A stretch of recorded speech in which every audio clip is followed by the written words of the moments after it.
अस्सलामुअलैकुम। Programme fact matters के साथ मैं हूं मुदस्सर इकबाल। नाजरीन, इस्लामाबाद में पीटीआई का जलसा पार्टी और इंतजामिया के गले की हड्डी बना हुआ है।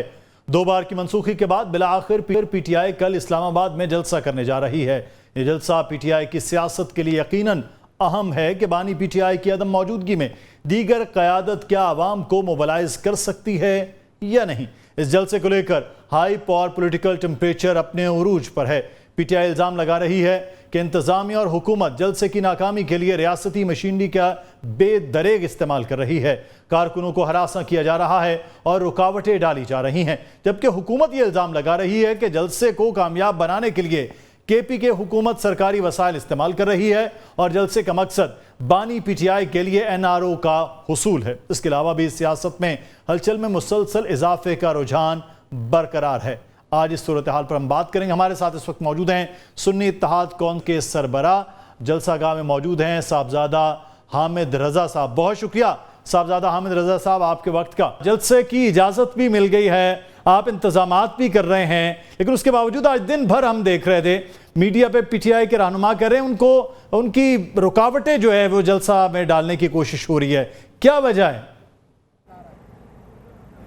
बिस्मिल्लाहिर्रहमानिर्रहीम। देखें जी, रुकावट तो गुज़श्ता रात पहले डली कि हमारा जो वेन्यू था उसे रोड के दूसरी साइड पे शिफ्ट कर दिया गया।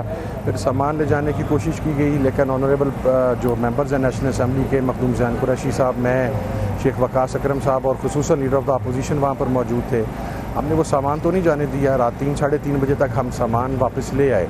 आज भी रुकावटें टेक्निकल किस्म की हैं, लेकिन मेरा ख्याल है कि इंतज़ामिया को इस चीज़ को बावर कर लेना चाहिए कि जितनी बड़ी तादाद के अंदर अफराद इस वक्त जलसागाह के अंदर मौजूद हैं, इतना बड़ा जलसा इस वक्त PMLN अपने तमाम वसाइल इस्तेमाल करके इतने अफराद इकट्ठे नहीं कर सकती जो जलसागाह से एक दिन पहले जलसागाह में मौजूद हैं। तो कल की जो गैदरिंग है ये जो मर्जी करते रहें, टेक्निकल प्रॉब्लम्स दें, सामान को रोकें, जो मर्जी करें, लेकिन इंशाल्लाह हज़ारों नहीं लाखों की तादाद में जो समुंदर होगा आवाम का, कल वो आपके सामने होगा और आपके मीडिया के कैमरे वो मंजर रिकॉर्ड करेंगे इंशाल्लाह। ये कहा जा रहा है कि आप ये जलसा जो है वो प्रेशर टैक्टिक इस्तेमाल करने की कोशिश कर रहे हैं कि जो बानी पीटीआई हैं उनको NRO हासिल हो जाए। हुकूमत तो आप पर, आपके जलसे पर ये इल्ज़ाम लगा रही। सर, जलसा कोई भी हनीमून के लिए तो होता नहीं है। सियासी जमातें जलसा प्रेशर टैक्टिक के तौर के ऊपर इस्तेमाल करती हैं, but that is not for NRO। NRO brand है शरीफ्स, जरदारीज और वो जो सारा करप्ट और डाकू माफिया है, क्योंकि पैसा उन्होंने खाया है। इमरान खान को तो 1 साल जेल में रख लिया, उसके साथियों पर पर्चे दे लिए, शाह महमूद कुरैशी साहब अंदर बैठे हैं, पंजाब की लीडरशिप सारी अंदर बैठी है। आप मज़े की बात देखें, किसी एक के ऊपर फाइनेंशियल केस, जो इमरान खान के ऊपर झूठे केस डाले गए, वो सारे के यानी पाकिस्तान नहीं दुनिया की तारीख में पहली मरतबा हुआ कि एक आदमी अपने ऊपर केसेस होने के बावजूद सुप्रीम कोर्ट में चला गया और उसने नैब तरामीम को चैलेंज कर दिया कि ये जो करप्ट अफराद हैं इनको एग्जम्पशन नहीं मिलनी चाहिए, लेकिन वो खुद उसके ऊपर झूठा केस डाला गया था। ये मिसाल आपको दुनिया की तारीख में नहीं मिलेगी, ये मिसाल सिर्फ आपको इमरान खान की सूरत में मिलेगी। तो ये तमाम चीज़ें NRO शनारो ये इनकी दिली ख्वाहिशात हैं, चूँकि हमेशा डीलें करके भागे हैं।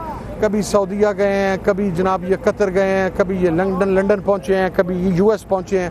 तो हर इंसान अपनी सोच के मुताबिक बात करता है। वो ये समझ रहे हैं कि ये जलसा शायद NRO के लिए है, हम ये जलसा सिर्फ उनकी तबीयत साफ करने के लिए कर रहे हैं। NRO शनारो इज़ नॉट आर टारगेट जी, और NRO लेने वाला बंदा है भी नहीं है वो इमरान खान। आपकी हुकूमत के साथ या मुक़्तदरा के कुछ लोगों के साथ कोई डील वील की बहुत ज़्यादा बात हो रही, कोई बातें हो रही हैं मुज़ाकरात की, इसलिए अब आपको इतने लंबे अरसे के बाद इजाज़त भी मिल गई है, जलसा करने की भी लोगों के लिए भी रास्ते खोल दिए गए, तो क्या ऐसा ही कुछ हो रहा है? सर, ज़रा इजाज़त दे के तो देखें। हमें 12 घंटे पूरे पाकिस्तान में किसी जगह पर इजाज़त दें, फिर हमें हम बताएंगे इजाज़त कहते किसे हैं। ये इजाज़त अवाम के ज़ोर पर हमारी कानूनी जंग की वजह से मिली है, किसी ने हम पे एहसान नहीं किया। दूसरी बात ये डील डूल की बातें, फिर मैं अगेन आपको बात कर रहा हूँ, ये मियाँ साहब का या दूसरी पार्टियों का शेवा है, हमारा नहीं है। डील करनी होती तो हम शायद इस वक्त गवर्नमेंट के अंदर बैठे होते।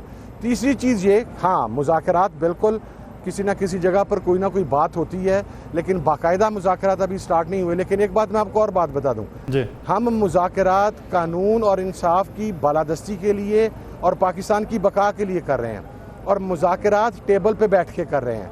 जो मियाँ साहब और उनकी पार्टी थी वो मुज़ाकरात पैर पकड़ के करती थी, तो उनके और हमारे मुज़ाकरात में इतना डिफरेंस ज़रूर रखिएगा कि हम बराबरी की सतह पर बैठ के मुज़ाकरात करेंगे, वो पैर पकड़ के करते थे। तो अभी एक बहुत ज़्यादा बात हो रही है कि बेदरेग आप इस्तेमाल कर रहे हैं सरकारी मशीनरी जो पाकिस्तान तहरीक इंसाफ की जहाँ पर हुकूमत है यानी KPK, तो KPK की हुकूमत के भी आप वसाइल का इस्तेमाल हो रहा है, वहाँ से लोगों को लाने की पूरी तैयारी कल के जलसे की हो रही है। आप ऐसे करें, आपकी टीम के साथी यहाँ पर मौजूद हैं, उन्हें कहें कि अभी बताएं कि यहाँ पर KPK की कौन सी मशीनरी इस्तेमाल हो रही है। यहाँ पर हमारी अपने जो हमने जिनको टेंडर करके जिन लोगों की हमने सर्विसेज ली थी वो काम सर अंजाम दे रहे हैं। आपकी पूरी टीम यहाँ पर मौजूदा, वो बता दे, कोई एक क्रेन बता दे, कोई एक कंटेनर बता दे, कोई एक चीज़ बता दे, कुर्सी बता दे, लाइटिंग बता दे, कोई सरकारी एहलकार बता दे इवन कि जो KPK से आया है। ये सिर्फ एक प्रोपोगेंडा है कि जनाब KPK से ये हो रहा है, KPK से वो हो रहा है। आप खुद तशरीफ ले आए, बेशक अपनी टीम से कहें, एक आदमी मुझे आइडेंटिफाई करें, मैं प्रोग्राम पे आपसे माजरत करूंगा सर। सही। अच्छा, एक साहबजादा साहब, ये बात हो रही है कि PTI की क़यादत आपसी कुछ इख्तलाफात रहे पहले भी, और पहला जो जलसा मनसूख हुआ वो तो खैर खान साहब के वहाँ पर जाके बात होने के बाद हुआ। अब की बार ये जलसा और आपसी इख्तलाफात और कुछ मामलात, कुछ की तब्दीलियाँ, ये आपसी इख्तलाफात इस जलसे की सूरत में अब ख़त्म हुए हैं या जो बरकरार हैं वो हैं? सर कोई इख्तलाफात नहीं है। सियासी पार्टियों के अंदर इख्तलाफ राय होता है, उसको प्रोपोगेट कर दिया जाता है कि इख्तलाफात हैं। एक घर के अंदर जहाँ पर 4 सगे भाई हों, उनके अंदर डिफरेंस ऑफ ओपिनियन होता है। किसी चीज़ के बारे में किसी एक की राय और होगी, दूसरे भाइयों की राय मुख्तलिफ होगी। पॉलिटिकल पार्टी का मकसद ही ख़त्म हो जाता है अगर उसमें आप इख्तलाफ राय ख़त्म कर दें। तो पार्टी में इख्तलाफ राय है, इख्तलाफात कोई नहीं है। पार्टी के अंदर ऐसा कोई मामला नहीं है, सब लोग मुत्तहिद हैं इंशाल्लाह, और सब इमरान खान की क़यादत के अंदर मुत्तहिद हैं। अच्छा, thank you sir, thank you. बहुत शुक्रिया। साहबजादा हामिद रजा साहब, सरबराह सुन्नी इत्तेहाद कौंसिल, हमारे साथ मौजूद थे। और इस वक्त ये भी कहा गया कि उनके रोड़े भी अटकाए जा रहे हैं, रुकावटें हो रही हैं, लेकिन पाकिस्तान मुस्लिम नून इल्ज़ाम भी, हुकूमत भी कह रही है कि एक तो बेदरेग इस्तेमाल किया जा रहा है KPK की हुकूमत का, साथ ही साथ वो कह रहे हैं कि अब मुश्किल है कि वो ना फंड्स हैं ना चीज़ें हैं, इसलिए अब वो वावेला हो रहा है, शोर हो रहा है, किसी किस्म का कोई रुकावट नहीं हो रही है। लेकिन सवाल यहाँ पर नाज़रीन ये होता है कि क्या पाकिस्तान तहरीक इंसाफ ये जलसा कामयाब कर लेगी? अगर लोग आ जाते हैं, कामयाब जलसा वो कह लेते हैं, इससे क्या हासिल कर पाएंगे? और जो एक कहा जा रहा है कि ये प्रेशर टैक्टिक्स है कि बानी PTI को जेल से रिहा करवाना, क्या उसमें उसको कामयाबी हो सकती है? तो साथ ही साथ ये क्यों अब इजाज़तें मिल रही हैं, पस पर्दा को मुज़ाकरात की बात हो रही है, कोई डील के मामलात निकले हैं? हम बाखबर सहाफ़ियों से बात करेंगे। इस वक्त हमारे साथ मौजूद हैं असदुल्ला खान साहब, सीनियर सहाफ़ी तजज़ियाकार हैं। बहुत शुक्रिया असदुल्ला साहब आपके वक्त का। और हमें ज्वाइन किया है अज़हर जावेद साहब ने, सीनियर सहाफ़ी हैं, तजज़ियाकार हैं। अज़हर साहब, बहुत शुक्रिया आपका। ये अचानक थोड़ा सा लग रहा जैसे इस्लामाबाद में मौसम जैसे तब्दील हुआ है, तो PTI के लिए भी कुछ तब्दीलियां हो रही हैं कि जलसे की इजाज़त हो जाती है, एक जलसा सुबह सवेरे कैंसिल हो जाता है, जेल के दरवाजे खुलते हैं, फिर कोई बात मज़ाकरात की होती है, वो कहते हैं हमारे तो रास्ते खुले हैं, मज़ाकरात हो सकते हैं, बातचीत हो सकती है। तो क्या वाकई कोई हलचल हुई है, कोई बातचीत की, मज़ाकरात की, कोई रास्ते निकलने की खबर क्या आपके पास? जी बहुत शुक्रिया। देखिए, मेरे पास तो खबर ये है कि नायब वज़ीर आज़म पाकिस्तान के साथ डार साहब यहाँ लंदन में मौजूद है और उनसे इस बात हुई है, उनसे आज बड़ी तफसीली बात हुई है। तो उन्होंने बिल्कुल इसको कैटेगोरिकली डिनाई किया। उन्होंने कहा कि तहरीक इंसाफ के साथ किसी किस्म के कोई सियासी मुज़ाकरात नहीं हो रहे। ये उनका कहना है। उन्होंने जब तक सानिया 9 मई का एक बोझ है, सानिया 9 मई के हवाले से मामलात हैं, तहरीक इंसाफ से बातचीत नहीं हो सकती। उनका ये कहना है कि जो कौमी असम्बली में और सेनेट में जो हमारे पार्ट्स ये तहरीक इंसाफ के मेंबरान मौजूद हैं, उनसे बात होती रहती है मुख्तलिफ इशूज़ पे, जो लेजिस्लेशन है उसके हवाले से या दूसरे इशूज़ पे। और उन्होंने बड़े यहाँ पर ये भी कहा कि बल्कि उन्होंने मुतालबा किया, उन्होंने बात की कि जो सानिया 9 मई के हवाले से जो बानी PTI पर मामलात हैं, वो अदालतें जब तक उनका फैसला नहीं कर लेती, सारी चीज़ें हो नहीं जाती, इस पे कोई बात नहीं होगी। तो मेरी तो खबर यहाँ से ये है। जहाँ तक बात है कि डिफरेंट मामलात के लिए कोशिश पूरी की जा रही है बानी PTI इमरान खान साहब की तरफ से। यहाँ से अगर आप देखें तो लंदन से भी काफ़ी लॉबिंग फर्म्स हैं। पिछली जो गवर्नमेंट थी बरतानिया की, उसके कुछ लोग इस हवाले से बात कर रहे थे, कुछ रूम हुआ, लेकिन एक मेरा रियलाइजेशन जो मुकामी सतह पर पीटीआई की क़यादत में भी है कि वो उन मामलों, ख़ास तौर पर फैज़ ज़मीर साहब की गिरफ्तारी के बाद उनके पास ऑप्शंस बहुत महदूद हो चुके हैं। उनकी ये कह लें कि कमर जो इसके टूट चुकी है, उस हवाले से जो उनको एक सपोर्ट बेस थी। तो उसके बाद जो एक ऑलिव ब्रांच है, हो सकता है कुछ जो हुकूमत में कुछ लोग हैं, उनकी तरफ से मुहैया की गई हो। लेकिन एक बात तय है कि इमरान खान साहब के हवाले से किसी किस्म की कोई बात जो है वो नहीं हो रही। किसी न एक सियासी हुकूमत है, सियासत में आपको स्पेस देना पड़ती है सियासी लोगों को, तो ये हो सकता है कि ये जो जलसे के मामलात हैं उसी तनाज़ुर में हो, लेकिन अगर जिस तरफ वो इशारा करते हैं उस हवाले से किसी किस्म की कोई ऐसी लचक चीज नहीं है। तो असदुल्ला साहब, ये फिर सियासी एक जलसा, सियासी जमात की ज़रूरत, जो जलसे कैंसिल हो रहे थे, और एक बहुत ज़्यादा पीटीआई पिछले एक महीने 1.5 महीने से था कि ये तो तकसीम हो रही है, टूट फूट हो रही है, खान साहब को गलत रिपोर्टें, उन सब चीज़ों को ख़त्म करने के लिए जलसा है, या वाकई को स्पेस आपको लग रही है? आप भी इस्लामाबाद में मौजूद हैं। देखिए, सियासी जमातें जलसा करती हैं और ख़ास तौर पर अपोजिशन की जमातें हैं तो अपने आप को रेलेवेंट रखने के लिए, अपोजिशन का किरदार अदा करने के लिए और ये बताने के लिए कि हम अपोजिशन हैं, हम अपना रोल प्ले कर रहे हैं, वो जलसे करती हैं हुकूमत वक़्त के खिलाफ। जलसा होना ना हुकूमत के लिए कोई इतनी परेशानी की बात होती है, ना जलसा करने वाले के लिए, अपोजिशन में रहते हुए जलसा करने वाले के लिए कोई बहुत बड़ी बात होती है कि उसने जलसा कर दिया। हमेशा अपोजिशन जलसे करती है, जलसा होता है, खत्म हो जाता है, उससे कोई बहुत बड़ी चीज़ नहीं निकल के आती। ना जलसे से इमरान खान ने रिहा हो जाना है, ना जलसे से हुकूमत ने घर चले जाना है। जलसे होते हैं एक पॉलिटिकल एक्टिविटी के तौर पर और उसको ऐसे ही लिया जाना चाहिए। लेकिन कुछ अरसे से चूंकि हम देख रहे हैं कि हुकूमत ने इसको एक अना का मसला बना लिया था और हुकूमत ने ये तय कर लिया था कि जलसा होने नहीं देना। अब बार-बार तहरीके इंसाफ की तरफ से भी पसपाई इख्तियार कर लेना खुद उनके लिए भी एक सेटबैक साबित हुआ है। यानी तहरीके इंसाफ की क़यादत पर भी एक दबाव आ रहा था कारकुनों की तरफ से कि ये क्या मजाक है कि आप बार-बार जलसे की कॉल देते हैं और फिर जलसा मुलतवी हो जाता है। अब इमरान खान के लिए भी ये मुमकिन नहीं रहा कि वो जलसा कैंसिल करें, क्योंकि पिछली मर्तबा जब उन्होंने सुबह 7 बजे जलसा कैंसिल किया, तो उस पर बहुत ज़्यादा तनकीद इमरान खान पर भी हुई। यानी कारकुनों ने अपनी टॉप लीडरशिप पर तनकीद की, तो अब उनके लिए मुमकिन नहीं रहा। दूसरी तरफ हुकूमत है। देखिए, हुकूमत का मामला यह है कि कई मर्तबा बार-बार जलसे का ऐन वक़्त पर आकर नोटिफ़िकेशन कैंसिल कर देना, अदालतों को जवाब देना पड़ रहा है, अदालतों में जवाबदेही होती है। फिर बार-बार अदालत में नई तारीख दी जाती है और हम देख रहे थे कि इस्लामाबाद हाई कोर्ट में बार-बार ये सवाल उठाया जा रहा था। जस्टिस आमिर फारूक साहब ने, चीफ जस्टिस ने ये कहा था कि आज आप कह रहे हैं कि मुहर्रम है, फिर आप कहेंगे अब रबीउल अव्वल आ गया है, फिर आप कहेंगे अब सैलाब आ गया है, फिर आप कहेंगे अब सर्दी आ गई है। तो आप तो फिर इस तरह तो आपके बहाने खत्म ही नहीं होंगे। तो ज़िले इंतज़ामिया को अदालत में खड़े होकर न सिर्फ जवाब देना पड़ रहा था, बल्कि नई तारीखें भी देना पड़ रही थी। अब ये हुकूमत के लिए भी मुमकिन या ज़िले इंतज़ामिया के लिए भी मुमकिन नहीं रहा कि वो अदालत में एक मरतबा फिर जाकर कहें कि हमने फिर जलसा मुलतवी कर दिया या उसका नोटिफ़िकेशन कैंसिल कर दिया है। तो मेरा ख़्याल है कि दोनों तरफ से अब ये मजबूरी थी कि जलसा हो जाए। अब देखिए, इसकी इम्पोर्टेंस क्या है? पहली आबी सवाबी में जलसा हुआ था, अच्छा तगड़ा जलसा हुआ था, लेकिन जलसे हमेशा ऐसे ही होते हैं कि जलसा होता है और जलसा 2-4 दिन डिस्कस होता है, फिर बात खत्म हो जाती है।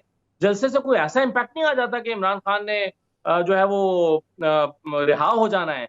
ये भी जलसा होगा, एक अच्छा जलसा हुआ तो पीटीआई 2-4 दिन कहेगी कि हमने अच्छा जलसा किया है। हुकूमत कहेगी नहीं जी, जलसा अच्छा नहीं था, कामयाब नहीं था, नाकाम था। वो चंद आधा घंटा पहले लेकिन असद साहब ये एक जलसा महज जो है वो जलसा बहुत इसका शोर भी है पहलू में, लेकिन चक्कर ये है कि इसके जलसे क्या कोई ना कोई मकसद तो पीछे होता है कि हम अपने आप को क्या मोबिलाइज करना है। जो उन पर एक बात हो रही थी कि ये तकसीम हो गए हैं बहुत ज़्यादा, अजहर यहाँ पर हम्माद अजहर की बातें हो रही थी, बहुत से लोगों ने इस्तीफे दे दिए, कह रहे जी जो जा रहे हैं बस वही उनको रिपोर्ट कर रहे हैं। ये अपने आप को गैदर करने का मामला है या वाकई हुकूमत पर कोई प्रेशर होता है? मेरा ये सवाल।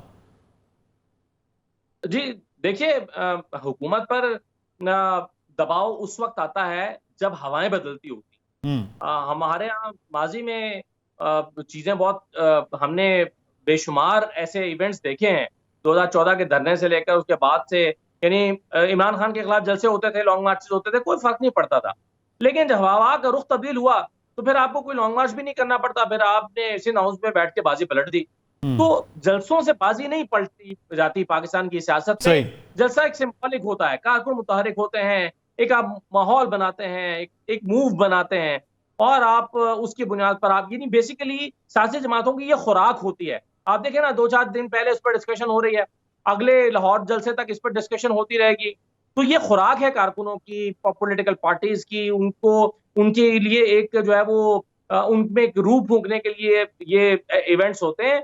इससे ऐसा नहीं होता कि हुकूमत चली जाती है। पाकिस्तान में हुकूमतें बदलने, तब्दील होने के लिए कुछ और चीजों की जरूरत होती है, जिसका इम्कान अभी नजर हमें फौरी तौर पर नहीं आ रहा। सही है। तो अच्छा। मेरा ख्याल है कि जलसा अगर पीटीआई अच्छा कर लेती है हाँ। तो ये उनके अपने लिए होगा।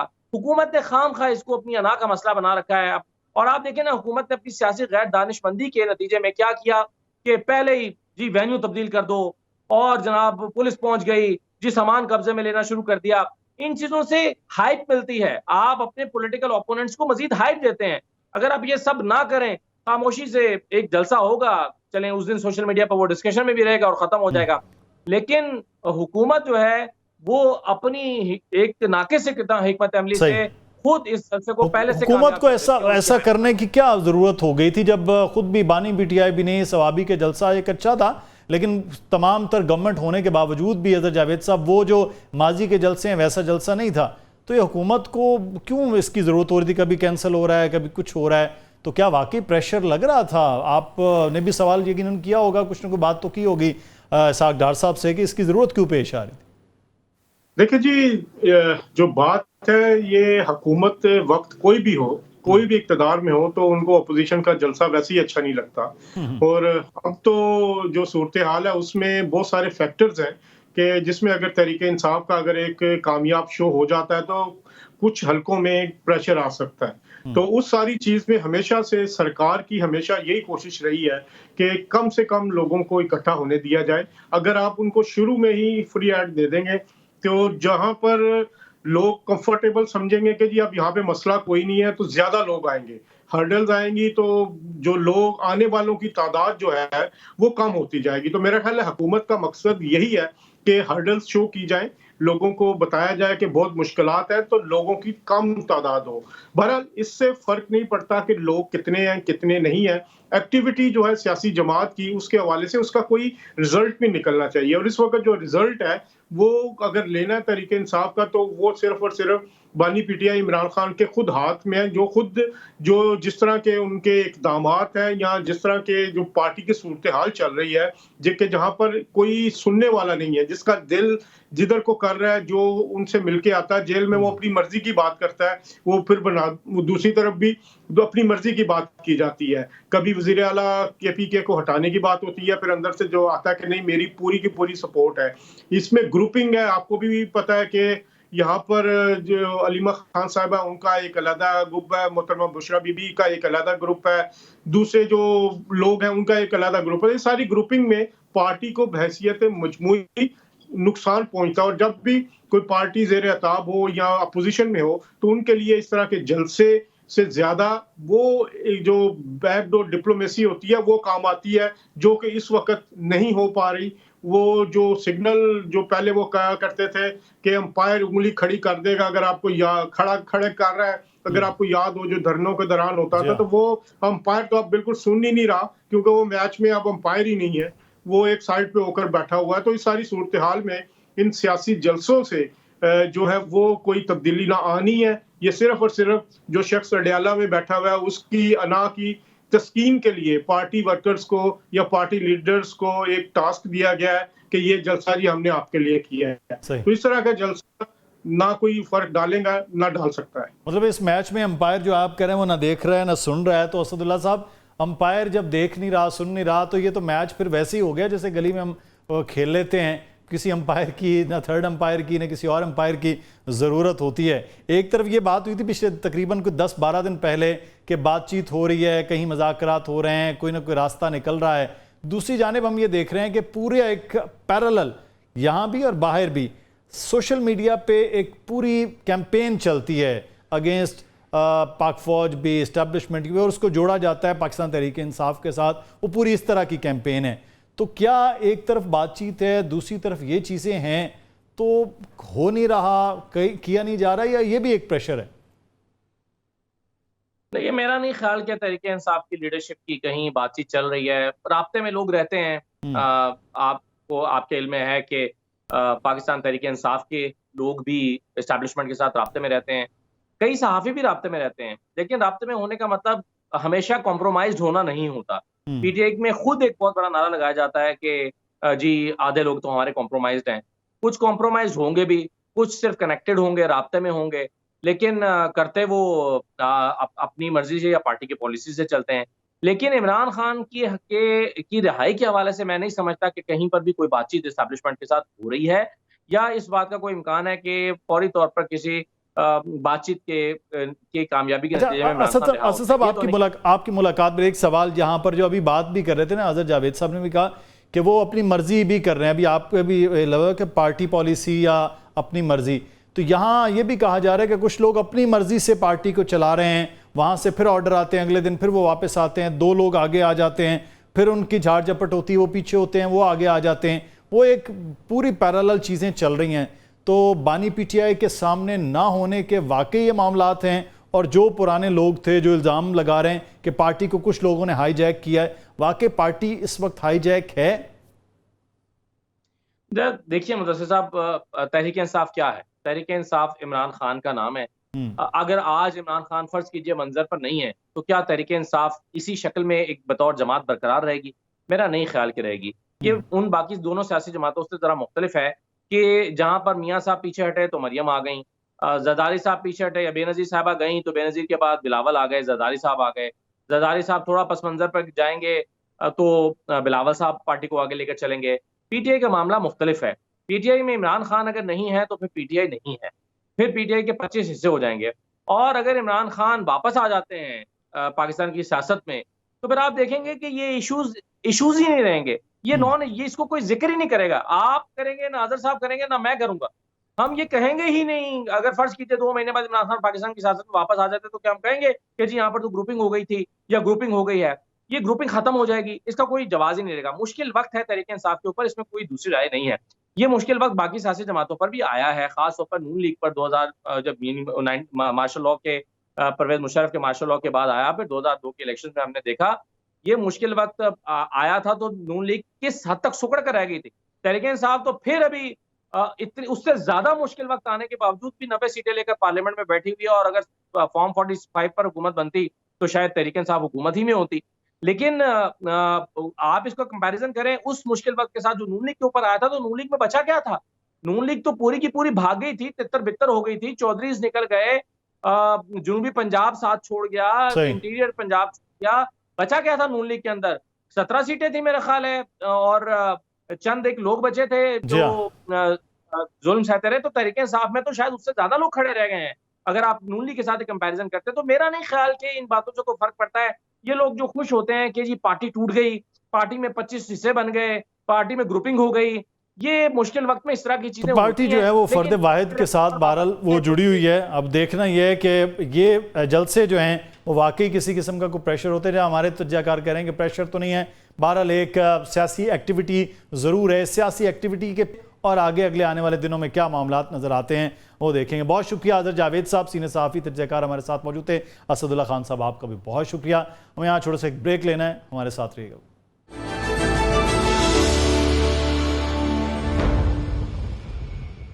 Welcome back. खबरदार होशियार, ऐसा आपके साथ भी हो सकता है कि आपको SMS पर एक मैसेज मौसूल हो कि आपका कोई पार्सल नामुकम्मल पते की वजह से रुका हुआ है। पार्सल की डिलीवरी के लिए अपना एड्रेस अपडेट करने के लिए दिए गए लिंक पर क्लिक करें। आप वो लिंक क्लिक करें और पाकिस्तान पोस्ट का एक वेब पेज खुले। आपका शक दूर हो जाए और आप वहां दी गई हिदायत पर अमल करके डेटा एंटर करें, एक मामूली सी रकम अदा करें और फिर देखें तो आपका बैंक अकाउंट खाली हो चुका हो। यह आजकल हो रहा है, इसलिए मोहतात रहें और महफूज रहें। जूं जूं टेक्नोलॉजी नाज़रीन तरक्की कर रही है, वैसे वैसे शैतान सख्त दिमाग सादा लो इंसानों को लूटने के नित नए तरीके भी ईजाद करते रहे।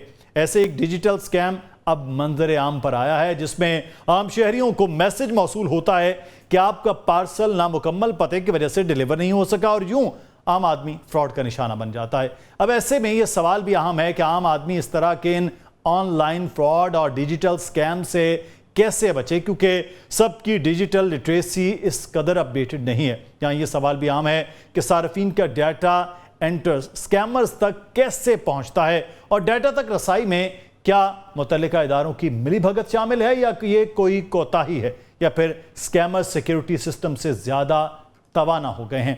इस सूरत हाल पर हम बात करेंगे। हमारे साथ मौजूद हैं साइबर सिक्योरिटी एक्सपर्ट हैं, IT एक्सपर्ट असद बेग साहब। बेग साहब, बहुत शुक्रिया आपके वक्त का। ये नंबर मेरा है, फ़ोन मेरा है और एकदम से हैक कर लिया जाए, ये कैसे मुमकिन है कि बैंक अकाउंट लोगों के खाली कर लें? देखें, ये एकदम से नहीं होता। इसके पीछे जो मुहर्रिकात होते हैं वो हमें नजर नहीं आते या हमें पता नहीं होते। और ये वो मैजिक ट्रिक आपको याद होगा जो हम टेलीविजन पे अक्सर देखते हैं, और बाद में जब हमें पता लगता है कि मैजिशियंस वो किस तरह करते हैं तो हम कहते हैं ये तो बहुत सिंपल था। तो ये हैकिंग भी इसी तरह ही होती है। जो अब वो आज 10 साल पहले हम सुनते थे हाई लेवल हैकिंग्स होती हैं, सिस्टम्स ब्रेक होते हैं, वो बहुत कोई 0.1% शायद कहीं पे होती हो। जो ज्यादा अब हैकिंग होती है उसको हम सोशल हैकिंग कहते हैं या सोशल इंजीनियरिंग कहते हैं। अच्छा। अब मैं आपको अपने साथ बताऊं, आप अभी बता रहे थे कि आप विक्टिम हैं। अभी ये मेरे साथ हुआ है कि मेरे बैंक अकाउंट से तकरीबन 90,000 रुपए की जो है वो शॉपिंग किसी ने कर ली ऑनलाइन, और वो देन आई इन्वेस्टिगेटेड और पता ये लगा कि मेरा एक्चुअली कहीं पे मैंने कुछ महीने पहले एक इंटरनेशनल एयरपोर्ट पे कंप्यूटर पे कहीं पे साइन इन किया था, और मुझे नहीं करना चाहिए था, वो मुझे करना पड़ा, बहुत मजबूरी के तहत मैंने किया था। और उसके बाद मैंने एक गलती ये की कि अपना वो जो अकाउंट मैंने लॉग इन किया था ईमेल का, उसका पासवर्ड चेंज करना भूल गया, और वही अकाउंट था जो मेरे बैंक से कनेक्टेड था। तो वो OTPs मेरे उस पे आ रहे थे। कहने का मतलब ये है कि इसका ये जो हैकिंग अटैक्स होते हैं, हैकिंग अटेम्प्ट्स होती हैं, इनका शिकार कोई भी हो सकता है। और आपने एक बड़ी इंपॉर्टेंट बात की सर अभी यहाँ पे, जो मैं थोड़ा सा क्लैरिफाई करना चाहूंगा आप लोगों के लिए, लिसनर्स के लिए, देखने वालों के लिए, कि ये जो सिक्योरिटी जिसकी अभी हम बात कर रहे हैं, इसको हम यूजर एंड सिक्योरिटी कहते हैं।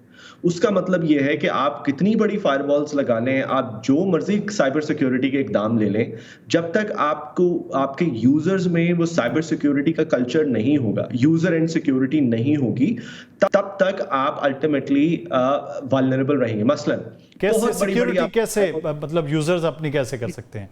मैं यही बता रहा हूँ। बहुत बड़ी बड़ी आपने सिस्टम्स लगा ली आपके बैंक ने और आपके रेगुलेटर्स ने और PTA ने, लेकिन अगर आपके यूजर ने वो लिंक पे क्लिक करना जो है वो नहीं छोड़ा तो कुछ भी नहीं हो सकता। देखिए, सबसे पहले तो ये है क्योंकि अब ये बहुत ज्यादा हो रहा है, बहुत ही ज्यादा इस किस्म के फ्रॉड्स, इस किस्म के अटैक्स हो रहे हैं। सबसे पहले तो जो IT हमारी मिनिस्ट्री है, उनको ये चाहिए कि वो एक नेशनल लेवल कैंपेन करें ऑन एजुकेटिंग यूजर्स कि उन्होंने अपने आप को सेफगार्ड किस तरह करना है। और ये मैं आहिस्ता इसलिए बोल रहा हूँ बिकॉज मैं एम्फसाइज करना चाहता हूँ इस पे कि जब तक गवर्नमेंट एक नेशनल लेवल कैंपेन नहीं करेगी, तब तक जो हमारा नया बिलियन कनेक्ट हो रहा है, देखिए इंटरनेट की जबान में एक चीज होती है जिसको हम कहते हैं डिजिटल डिवाइड। उसका मतलब ये है कि जो आज से, जिस तरह आप या मैंने पहली दफा इंटरनेट कनेक्शन जब इस्तेमाल करना शुरू किया था, मेरे ख्याल से आज से 22-25 साल पहले की बात है, लेकिन अब बहुत सारे ऐसे नए लोग हैं जो अब कनेक्ट हो रहे हैं, राइट? तो मेरे नॉलेज में और उनके नॉलेज में जो फर्क होगा जमीन आसमान का। तो ये डिजिटल डिवाइड की एक सूरत हाल क्रिएट करता है, सही है? तो अब जो लोग कनेक्ट हो रहे हैं किसी भी एज के, उनको साइबर सिक्योरिटी का नॉलेज चाहिए, उनको ये पता होना चाहिए कि उन्होंने किस चीज पे क्लिक करना है, किस पे ट्रस्ट करना है, किस पे नहीं करना। और देखिए, उनको कौन बताएगा ये बात? उनको ये हमारी हुकूमत ही बताएगी। IT मिनिस्ट्री को चाहिए कि वो सब काम छोड़ें और सबसे पहले इस पे फोकस करें कि उन्होंने अपने यूजर्स को एजुकेट किस तरह करना है। ये वो सबसे बड़ा वीक लिंक होता है। ये बड़ा इंपॉर्टेंट है जो आप बात कर रहे हैं असद साहब। लेकिन दूसरा ये है कि जिन लोगों को मालूम हुआ, अब मेरे पास 5-7 बार मैसेजेस आए, मैंने क्लिक नहीं किया, अब मेरे पास नंबर्स उनके हैं, तो क्या करना चाहिए उस यूज़र को? FIA को, साइबर क्राइम को देना चाहिए पुलिस के जरिए कि कम से कम मेरे पास नंबर्स तो वो आ रहा है जिससे ये फ्रॉड मैसेज आ रहा है, तो यूज़र का क्या काम है फौरी तौर पर, उसकी क्या ड्यूटी है? देखिए, this brings me to the second part of the solution. So पहला पार्ट तो मैं समराइज कर दूं। पहला पार्ट तो ये कि जो साइबर सिक्योरिटी कल्चर है, जो पर्सनल सेफ्टी कल्चर है, वो बनाना है। उसमें नॉलेज एक पार्ट प्ले करता है, बट कल्चर प्ले करता है। मसलन मैंने आपको अपनी एग्जांपल दी, मुझे पता था कि मैंने वो पासवर्ड चेंज करना, लेकिन वो प्रायोरिटी पे मेरे शायद कहीं नहीं रह गया, भूल गया। एंड हेंस ये कल्चर की वाली बात है कि जब आप कल्चर एक चीज का डेवलप करेंगे। नंबर 2, आप जो बात करें वो बहुत इंपॉर्टेंट है। अब वो जो ये जो आप बात करें, ये प्रोएक्टिव मेजर्स में आती है।